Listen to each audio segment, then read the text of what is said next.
अब मुझे कुछ ऐसा करना ही होगा जिससे इस डॉल की पूरी सच्चाई सबके सामने आ जाए। तभी घर वाले मेरी बात पर यकीन करेंगे। तभी अचानक नाहर रूही को रोकते हुए कहता है, रुको रूही, मुझे पता है तुम क्या करने वाली हो, लेकिन तुम अपने मकसद में कभी कामयाब नहीं हो पाओगी।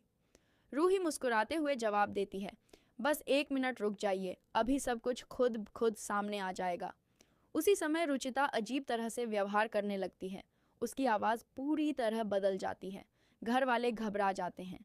दादी हैरानी से कहती हैं, ये मेरी रुचिता की आवाज़ नहीं हो सकती। मैं अपनी पोती को बहुत अच्छे से जानती हूँ। नाहर तुरंत समझ जाता है कि डॉल की आत्मा इस वक्त रुचिता के शरीर पर पूरी तरह हावी हो चुकी है। अब जो भी बोल रही है वह रुचिता नहीं बल्कि उसी डॉल की खतरनाक आत्मा है। दादी गुस्से में कहती हैं, आज मैं इस बुरी आत्मा का हमेशा के लिए अंत कर दूंगी। रूही उन्हें रोकते हुए कहती है, दादी ऐसा मत कीजिए, उसके अंदर आत्मा ज़रूर है लेकिन वह मेरी बेटी है। दादी कुछ पल सोचती हैं और फिर कहती हैं, तुम सही कह रही हो, मैं रुचिता को नहीं मारूंगी लेकिन इस मनहूस डॉल को ज़रूर ख़त्म कर दूंगी। यही डॉल इस घर में सारी मुसीबत लेकर आई है। जैसे ही दादी डॉल की तरफ बढ़ती हैं, अचानक चारों तरफ से रहस्यमयी रस्सियां निकलती हैं और उन्हें कस कर बांध देती हैं। दादी दर्द से चिल्लाने लगती हैं। पूरा परिवार यह नज़ारा देखकर डर जाता है।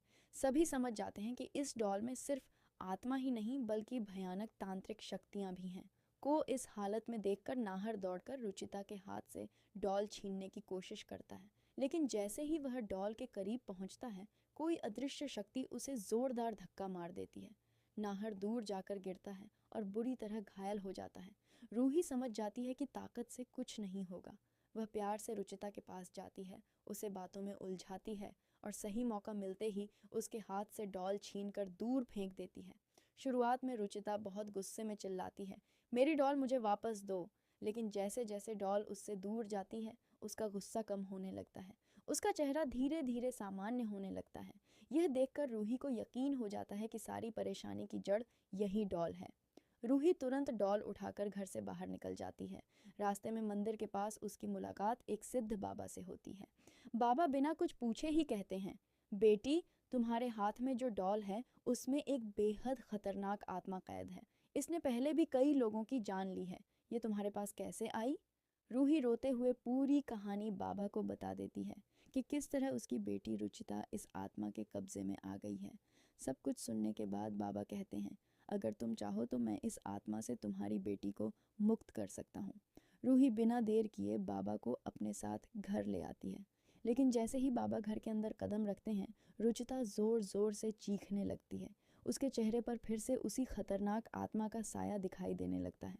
अब सबसे बड़ा सवाल यही है, क्या बाबा सच में रुचिता को उस खौफनाक डॉल की आत्मा से आज़ाद कर पाएंगे, या फिर यह आत्मा पूरे परिवार पर कोई और बड़ा हमला करने वाली है?